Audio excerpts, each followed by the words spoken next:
Hello friends, कैसे हैं आप सब। उम्मीद करते हैं आप सब अच्छे होंगे। दोस्तों, आज इस वीडियो में हम लोग देखेंगे सर्वनाम के बारे में, यानी सर्वनाम और सर्वनाम के भेद और उससे संबंधित जो भी महत्वपूर्ण प्रश्न हैं वो सब इस वीडियो में हम लोग देखेंगे और विस्तार से देखेंगे, ताकि आपको दोबारा सर्वनाम से संबंधित कोई वीडियो ना देखनी पड़े। तो आइए वीडियो को शुरू करते हैं। सबसे पहले हम देखेंगे सर्वनाम कहते किसे हैं या सर्वनाम शब्द की व्युत्पत्ति कैसे हुई है।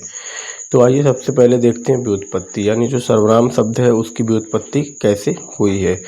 सर्वनाम शब्द दो शब्दों सर्व एवं नाम के योग से बना है, यानी जो सर्वनाम है वो दो शब्द, एक सर्व दूसरा नाम के योग से बना है। सर्व का अर्थ है सबका एवं नाम का अर्थ है नाम। अतः हम कह सकते हैं कि जो सर्वनाम शब्द है उसका शाब्दिक अर्थ है सबका नाम, यानी सर्वनाम दो शब्द से मिलकर बना है, सर्व और नाम से। और सर्व का अर्थ है सबका, नाम का अर्थ है नाम, अतः सर्वनाम का शाब्दिक अर्थ हुआ सबका नाम। यहाँ से प्रश्न बने हैं और सर्वनाम का शाब्दिक अर्थ पूछा गया है कि सर्वनाम का शाब्दिक अर्थ क्या है, तो सबका नाम। अगला हम देखेंगे परिभाषा, यानी सर्वनाम की परिभाषा की बात करें तो संज्ञा के स्थान पर प्रयोग होने वाले शब्द सर्वनाम कहलाते हैं। यानी सर्वनाम क्या है, वे शब्द जो संज्ञा के स्थान पर प्रयोग होते हैं वो होते हैं सर्वनाम, जैसे वह, यह, जो आदि। तो ये सब क्या है, सर्वनाम है। अब आगे देखते हैं, आगे है कि सर्वनाम का महत्व, यानी सर्वनाम हम प्रयोग क्यों करते हैं, उसका महत्व क्या है। ठीक, व्याकरण में उसका महत्व क्या है। तो आइए देखते हैं सर्वनाम का महत्व। इसमें है कि सर्वनाम का महत्व क्या है। इसमें है कि संज्ञा के पुनरुक्ति दोष से बचने के लिए सर्वनामों का प्रयोग किया जाता है। अब पुनरुक्ति दोष क्या है, जैसे अगर मान लीजिए हम कहते हैं कि राम बाजार जाता है, राम बाजार गया और राम वहाँ से मान लीजिए गाड़ी खरीद कर लाया। तो अगर देखिए, अब जो राम यहाँ भी हम प्रयोग कर रहे हैं राम का, और राम का प्रयोग आगे भी कर रहे हैं, तो दो जगह संज्ञा राम, एक ही संज्ञा दो जगह आ रही है।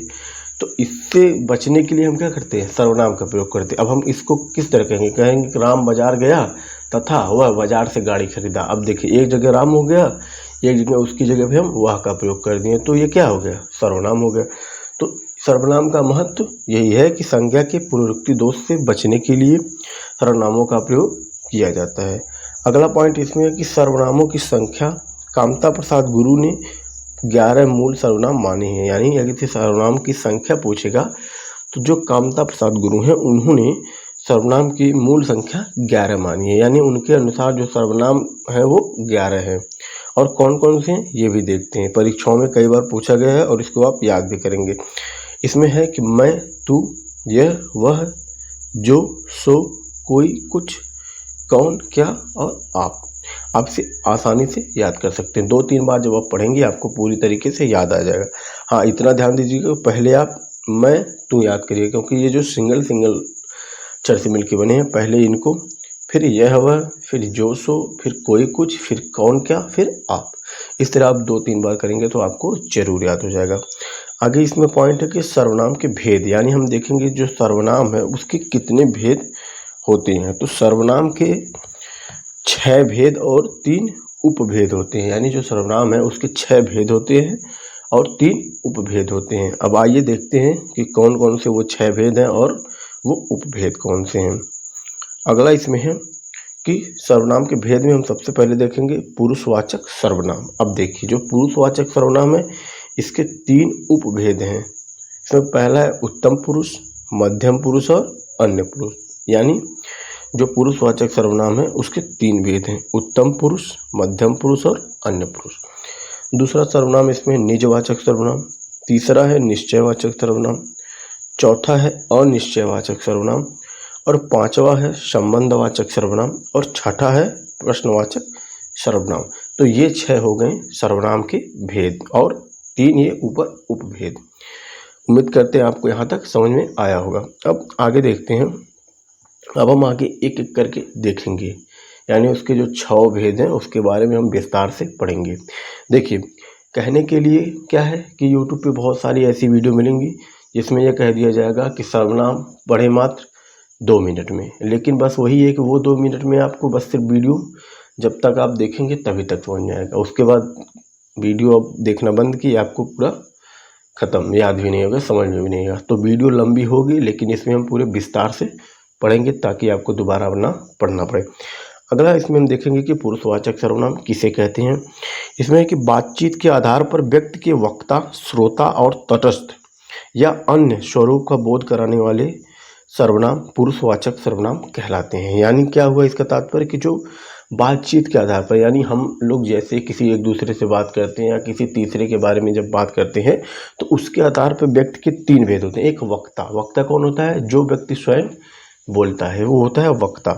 दूसरा श्रोता यानी सुनने वाला, और तटस्थ क्या होता है, यानी वो पर्सन जिसके व्यक्ति में वक्ता और श्रोता बात करते हैं, ठीक, वो होता है तटस्थ। ठीक, अब ये क्या होता है, इसके जो स्वरूप का बोध कराते हैं वो होते हैं पुरुषवाचक सर्वनाम। इसमें हम देखेंगे कि वक्ता किसे कहेंगे, तो वक्ता होता है कहने वाला, यानी जो बात को कहता है वो होता है वक्ता। श्रोता कौन होता है, बात को सुनने वाला। और तटस्थ या हम कहेंगे अन्य, यानी जो तटस्थ व्यक्ति है, अन्य वो कौन से होते हैं, तो जो बातचीत में शामिल न हो, जिसके विषय में बातचीत हो। यानी सीधा सा अर्थ क्या है, जैसे वक्ता श्रोता जिस व्यक्ति के बारे में बात कर रहे हो वो व्यक्ति क्या होता है, तटस्थ या अन्य होता है। यानी जब बातचीत वक्ता श्रोता करेंगे तो वो उसमें यानी उस समय शामिल नहीं रहेगा, लेकिन बातचीत उसी के बारे में हो रही होगी। उम्मीद करते हैं आपको ये तीनों समझ में आया होगा कि वक्ता, श्रोता और तटस्थ किसे कहते हैं। आगे देखते हैं। अब इसमें हम देखेंगे पुरुषवाचक के भेद, यानी जो उसके तीनों भेद हैं उसको आराम से देखते हैं। पहले है पुरुषवाचक के भेद में पहला है उत्तम पुरुषवाचक सर्वनाम। यानी उत्तम पुरुषवाचक सर्वनाम किसे कहते हैं। इसमें है कि वे सर्वनाम शब्द जिनसे व्यक्ति के वक्ता होने का बोध होता है। यानी ऐसे सर्वनाम शब्द जिससे व्यक्ति के वक्ता होने का बोध होता है, यानी व्यक्ति बोलता है या कहता है जो उसका बोध होता है, उसे हम पुरुषवाचक सर्वनाम कहते हैं। जैसे हम, हमारा, हमने, हमारी, हमें, और मैंने, मेरा, मेरी, मेरे।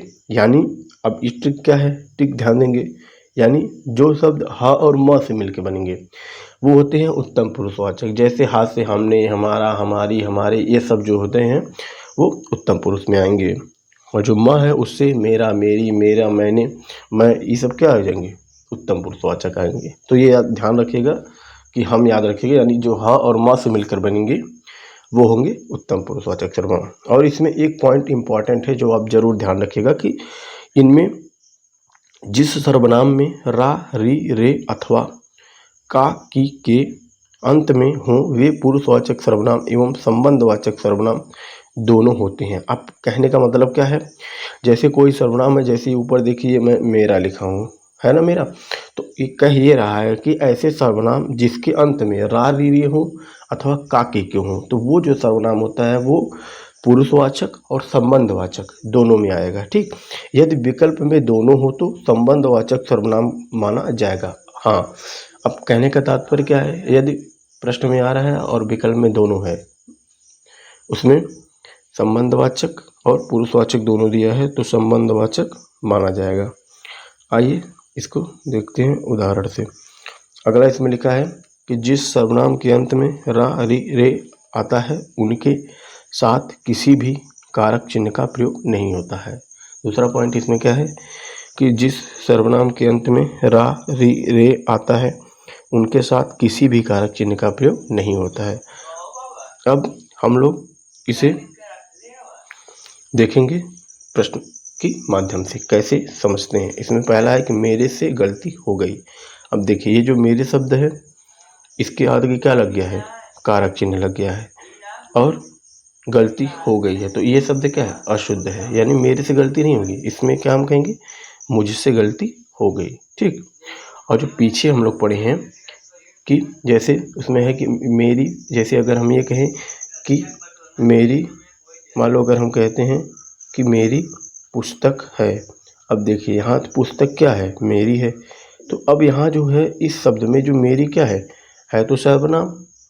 कैसा सर्वनाम है, उस तरह देखें तो उत्तम पुरुष है, उसमें भी मेरा, मेरी आता है। लेकिन हमने क्या कहा, यदि रा, री, रे अंत में जुड़ जाएगा तो वो उत्तम पुरुषवाचक और संबंधवाचक दोनों हो जाएगा। तो विकल्प में रहेगा संबंधवाचक तो हम वही माना जाएगा। तो अब यहाँ जो मेरी पुस्तक है, ये जो पुस्तक है क्या बता रही है, विशेषता, यानी और पुस्तक में क्या है, संबंध है। तो यहाँ जो मेरी है ये क्या हो जाएगा, ये सीधे सीधे हो जाएगा संबंधवाचक सर्वनाम। अब आगे देखते हैं, आगे इसमें देखेंगे दूसरा है मध्यम पुरुषवाचक सर्वनाम, यानी वे सर्वनाम शब्द जिनसे व्यक्ति के श्रोता अर्थात सुनने का बोध होता है उन्हें मध्यम पुरुषवाचक सर्वनाम कहते हैं।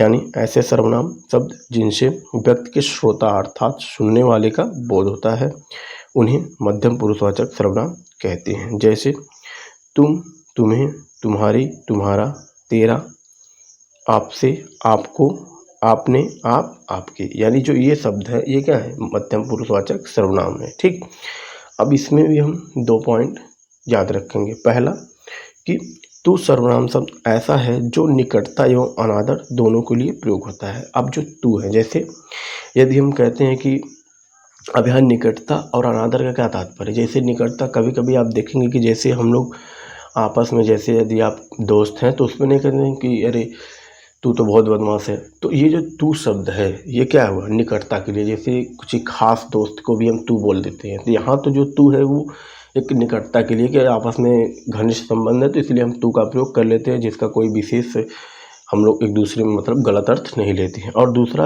अनादर के रूप में, और दूसरा जैसे अगर आप किसी ऐसे व्यक्ति को कहेंगे तू बहुत ये है या वो है, आप तू करके बात करेंगे तो वहाँ क्या होता है, अनादर का भाव उत्पन्न होता है। तो यानी तू सर्वनाम का जो प्रयोग हम 2 अर्थ में करेंगे, एक निकटता और एक अनादर के अर्थ में होता है। और सिचुएशन जैसी होगी या व्यक्ति के साथ हमारा संबंध जैसा होगा उसके सापेक्ष इसका अर्थ निकलता है। यदि अपना मतलब मान लीजिए दोस्त है, यार है, जिससे आप करते हैं तो वहाँ तू जो है वो निकटता के सापेक्ष में मान लिया जाएगा। और यदि कोई अन्य ऐसा व्यक्ति जिसे हम न जानते हो और यदि हम उसके सामने तू का प्रयोग उसके लिए करेंगे तो वो क्या होगा, वो उसे अनादर समझेगा। आगे इसमें है कि वे जिन सर्वनाम के अंत में रा, री, रे या का, की, के होने वाले सर्वनाम पुरुषवाचक सर्वनाम एवं संबंधवाचक सर्वनाम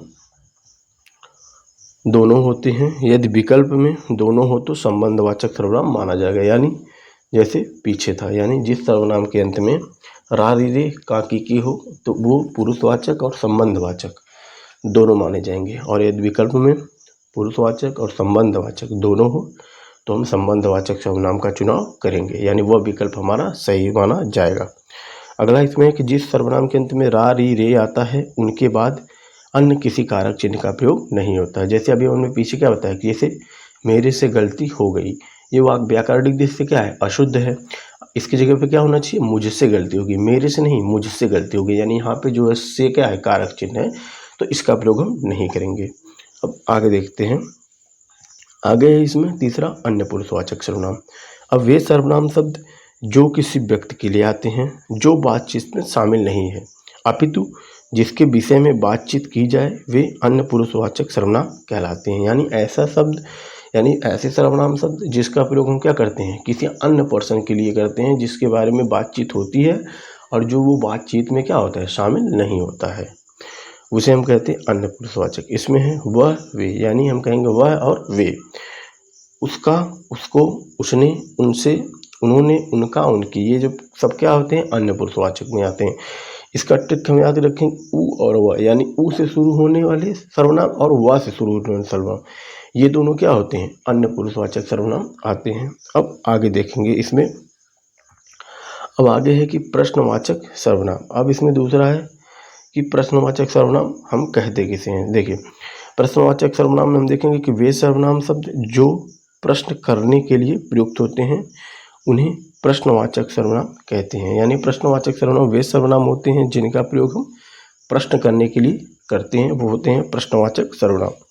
अब इसमें अगला पॉइंट है कि कामता प्रसाद गुरु ने दो मूल प्रश्नवाचक सर्वनाम माने हैं, एक कौन, दूसरा क्या। यानी जो कामता प्रसाद गुरु हैं उन्होंने जो प्रश्नवाचक सर्वनाम है वो 2 ही माने, कौन, एक कौन और एक क्या माने हैं। कौन का प्रयोग हम करेंगे सजीव के लिए, यानी जो कौन का प्रयोग होता है वो सजीव का बोध कराने के लिए होता है, और क्या का प्रयोग होता है वो निर्जीव वस्तु का बोध कराने के लिए होता है।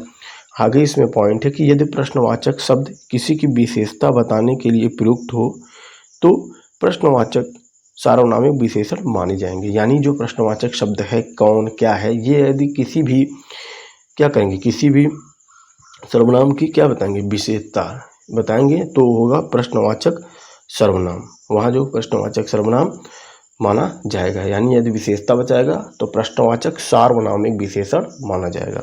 आगे देखते हैं उदाहरण, उसकी दृष्टि हम आपको अच्छे से समझाते हैं। इसमें कि मोहन क्या कर रहा है। अब देखिए यहाँ जो क्या शब्द है, मोहन क्या कर रहा है, यहाँ प्रश्न उठ रहा है कि मोहन कुछ कर रहा है, जैसे नहा रहा है, खा रहा है, पी रहा है, तो ये क्या हो जाएगा, ये प्रश्नवाचक होगा। आगे है कि गेट पर कौन खड़ा है। अब देखिए हम कहेंगे गेट पर कौन खड़ा है, हम कहेंगे गेट पर आदमी खड़ा है, लड़की खड़ी है, लड़का खड़ा है, कुछ भी हो जाएगा। तो यहाँ एक प्रश्न का भाव बनता है। अगला इसमें एक वाह क्या बात है। अब देखो ये जो शब्द है वाह क्या बात है, जब आप बोलेंगे ना, आपको ये जो क्या शब्द है तो प्रश्नवाचक। अभी मैंने पीछे बताया क्या और क्यों क्या है, प्रश्नवाचक है। लेकिन यहाँ देखिए प्रश्न का बोध हो रहा है, नहीं हो रहा। वाह क्या बात है, ऐसा लग रहा है जैसे हम लोग किसी बात को खुद मतलब बहुत बढ़ा चढ़ा के कर रहे हैं। तो ये जो शब्द है ये क्या कर रहा है, यहाँ विशेषता का काम कर रहा है। तो अगर इस तरह क्या आएगा तो हम उसे क्या मानेंगे, प्रश्नवाचक सार्वनामिक विशेषण।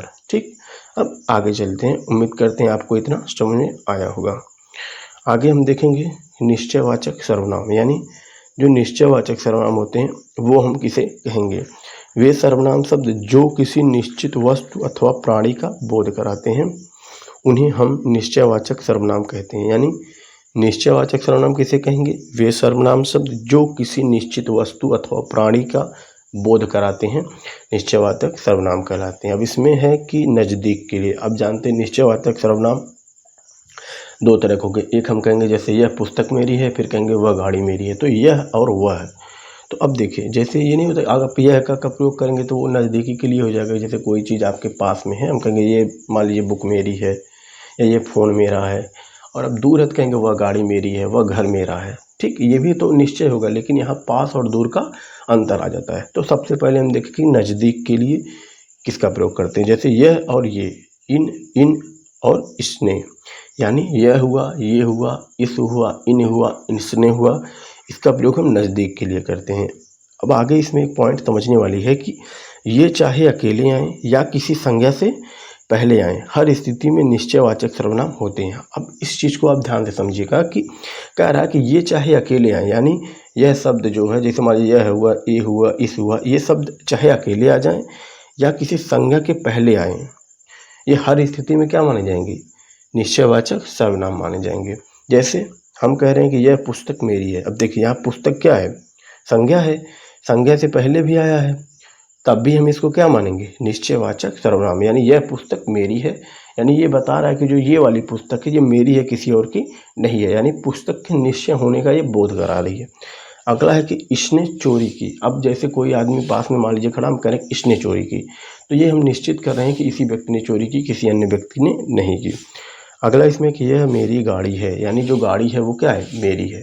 ठीक, यहाँ से निश्चितता का बोध हो रहा है। तो ये जो इस तरह के सर्वनाम होंगे वो होंगे निश्चयवाचक सर्वनाम, और नज़दीक के लिए इसका प्रयोग होता है। आगे हम देखेंगे दूर के लिए। अब देखिए दूर के लिए इसमें जो हम प्रयोग करते हैं दूर के लिए, वो है, दूर के लिए करेंगे वह, उस या उन। जैसे हम कहेंगे कि वह गाड़ी मेरी है, दूर के लिए कि वह गाड़ी मेरी है।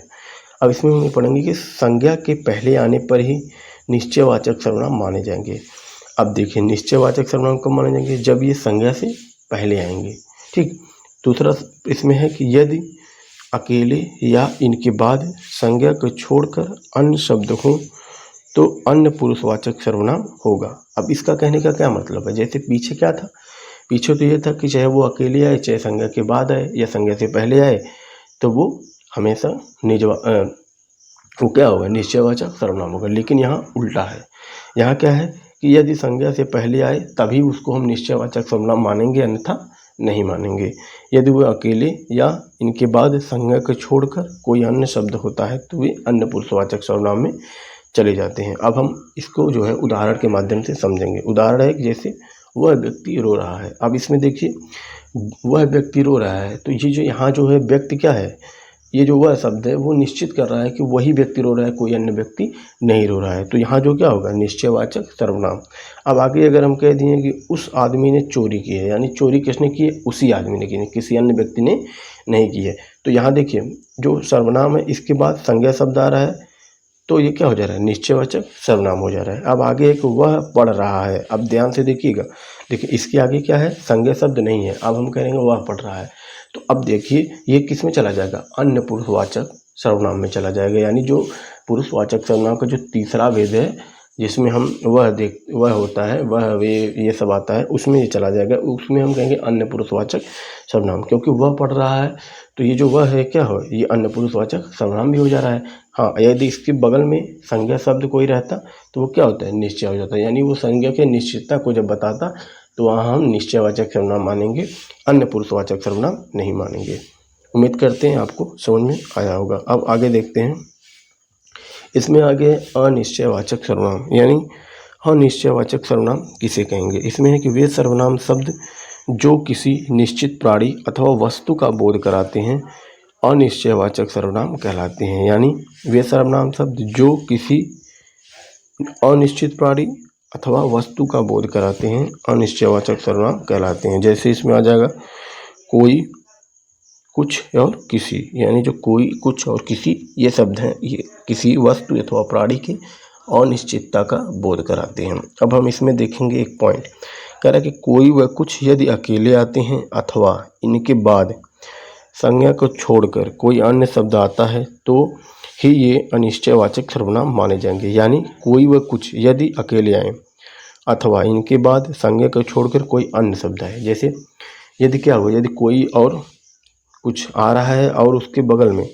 संज्ञा को छोड़कर कोई अन्य शब्द यदि आएगा तभी ये क्या माने जाएंगे, अनिश्चयवाचक सर्वनाम माने जाएंगे। और यदि इनके बाद कोई संज्ञा शब्द आएगा तो ये क्या हो जाएंगे, अनिश्चयवाचक सार्वनामिक विशेषण हो जाएंगे। ठीक, आगे हम उदाहरण के माध्यम से इसको समझते हैं। अब देखिए इसमें हम दो तरह के उदाहरण लिए हैं। पहला है कि कोई आ रहा है। अब ये क्या है, कोई आ रहा है, इसका क्या मतलब है, जैसे हम कहते हैं कोई आ रहा है, ये नहीं पता कि कौन आ रहा है, तो ये क्या हो जाएगा, अनिश्चयवाचक सर्वनाम।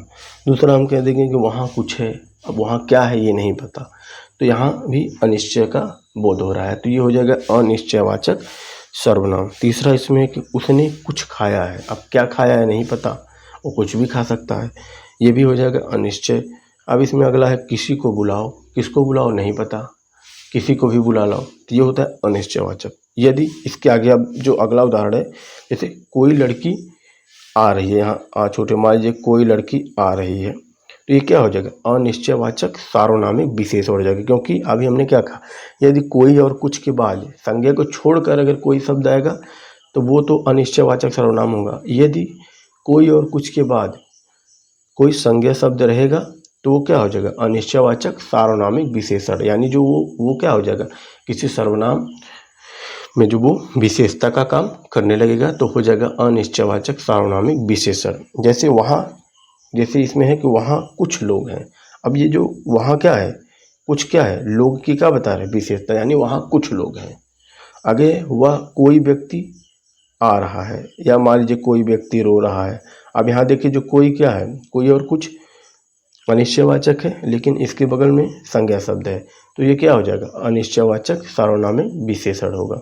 ठीक, उम्मीद करते हैं आपको समझ में आया होगा। आगे देखते हैं, अब आगे देखेंगे संबंधवाचक सर्वनाम, यानी वे सर्वनाम शब्द जो वस्तुओं अथवा प्राणियों के संबंध को प्रकट करते हैं उन्हें संबंधवाचक सर्वनाम कहते हैं। यानी संबंधवाचक सर्वनाम वो होते हैं जो क्या करते हैं, किसी व्यक्ति अथवा वस्तु अथवा प्राणी के बीच क्या करते हैं, संबंध को स्थापित करते हैं, वो होते हैं संबंधवाचक सर्वनाम। इसमें होता है जो और सो, जैसे हम कहेंगे कि जो आया है सो जाएगा। अब देखिए जो और सो, वो आने और जाने में क्या कर रहा है, संबंध स्थापित कर रहा है, तो यहाँ हो जाएगा संबंधवाचक सर्वनाम। दूसरा है वह लड़का जो कल आया था पढ़ने में तेज है। अब देखिए यहाँ जो क्या है, ये संबंध स्थापित कर रहा है किसमें, लड़के और पढ़ने में तेज में, यानी जो वो कह रहा है कि यह वही लड़का है जो कल आया था, जो कि क्या है, पढ़ने में तेज है। अब तीसरा इसमें है कि जो बोओगे सो काटोगे, यानी इसमें कह रहा है कि जो आप बोओगे वही काटोगे, यानी जैसा आप कार्य करोगे वैसा ही फल भोगोगे। ठीक, अब आगे हम देखेंगे निजवाचक सर्वनाम, देखिए वे सर्वनाम शब्द जिनका प्रयोग वक्ता स्वयं के लिए करता है उसे निजवाचक सर्वनाम कहते हैं। इसमें आता है आप, खुद, स्वयं, स्वतः, ये होते हैं निजवाचक सर्वनाम। अब इसमें देखेंगे कि जैसे मैं अपने आप पढ़ लूँगा, मैं अपने आप चला जाऊँगा। अब यहाँ देखिए जो मैं है ये खुद को रिप्रेजेंट कर रहा है और जो आप है वो खुद के लिए हो रहा है। तो क्या हुआ, जैसे वे सर्वनाम शब्द जिनका प्रयोग वक्ता खुद के लिए करता है वो होता है निजवाचक सर्वनाम। इसमें एक पॉइंट हम ध्यान रखेंगे कि पहले उत्तम पुरुषवाचक सर्वनाम मैं या हम आए तभी निजवाचक सर्वनाम होगा। यानी निजवाचक मतलब सर्वनाम को होता है क्या, खुद के लिए प्रयोग, और जो उत्तम पुरुषवाचक सर्वनाम होता है मैं और हम, ये भी हम खुद के लिए प्रयोग करते हैं। तो कहने का तात्पर्य है कि यदि प्रश्न में मैं या हम के बाद उसी वाक्य में यदि आप आएगा तभी वो निजवाचक सर्वनाम माना जाएगा, अन्यथा निजवाचक सर्वनाम वो नहीं होगा। ठीक, अब आगे देखते हैं सर्वनाम का रूपांतरण, यानी जो सर्वनाम है इसका रूपांतरण किस किस तरीके से होता है। तो सर्वनाम का रूपांतरण पुरुष, वचन और कारक की दृष्टि से होता है, लिंग भेद के कारण रूपांतरण नहीं होता। ये आप बहुत ध्यान से रखिएगा क्योंकि जो बीपीएससी टीआरई 2.0 था उसमें ये प्रश्न सीधे सीधे पूछा गया था कि जो सर्वनाम का रूपांतर किस तरीके से होता है, तो उसमें ऑप्शन इतने अलग तरीके से दिए थे कि आपको क्या बताएं, बहुत लोगों ने गलत किया था। तो इस चीज़ को आप जरूर ध्यान रखिएगा कि जो पुरुषवाचक सर्वनाम है उसका रूपांतरण जो सर्वनाम है इसका रूपांतरण होता है पुरुष, वचन और कारक की दृष्टि से। ठीक, और जो लिंग भेद होता है इसके आधार पर इसका रूपांतरण नहीं होता। एक पॉइंट और देखेंगे कि सर्वनाम में केवल 7 कारक होते हैं, संबोधन कारक नहीं होता। यानी जो सर्वनाम है जैसे मेरा, मेरी, मुझको, मुझसे, तो इसमें आप देखेंगे जो अंत में लगता है ये कारक चिन्ह है। तो कहने का तात्पर्य है कि यदि कोई सर्वनाम है उसके साथ हम केवल 7 कारक ही लगा सकते हैं, यानी जो 8वां कारक यानी संबोधन कारक है उसका प्रयोग हम उसमें नहीं करते हैं। तो उम्मीद करते हैं ये वीडियो आपको समझ में आया होगा। यदि वीडियो आपको समझ में आई होगी तो आप वीडियो को लाइक करें और चैनल पर नए हो तो चैनल को सब्सक्राइब करना ना भूलें। मिलते हैं हम लोग किसी नेक्स्ट वीडियो में। यदि आप पिछली वीडियो नहीं देखे हैं जिसमें हम संज्ञा, सर्वनाम, विशेषण, अव्यय, क्रिया इन सब के भेद के बारे में एक वीडियो बनाए हैं, आप उसे ज़रूर देखिएगा, आपको वो पूरी मदद करेगी। मिलते हैं किसी नेक्स्ट वीडियो में, तब तक के लिए बाय, थैंक यू।